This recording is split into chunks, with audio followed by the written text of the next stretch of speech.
નમસ્કાર. આજનું અમૃત બિંદુ. અત્યારે શ્રાદ્ધના દિવસો ચાલે છે. શ્રાદ્ધના દિવસો એટલે પૂર્વજો અને ઋષિઓનું કૃતજ્ઞતાપૂર્વક સ્મરણ કરીને તર્પણ કરવાના દિવસો.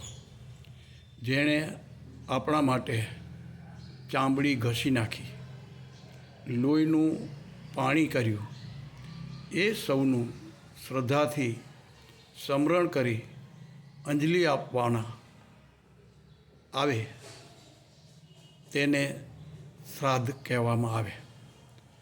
તેઓ જે યોનિમાં હોય ત્યાં તેમને સુખ અને શાંતિ મળે તે માટે પિંડદાન અને તર્પણ કરવાનું, તેમને સંતુષ્ટ કરવાના,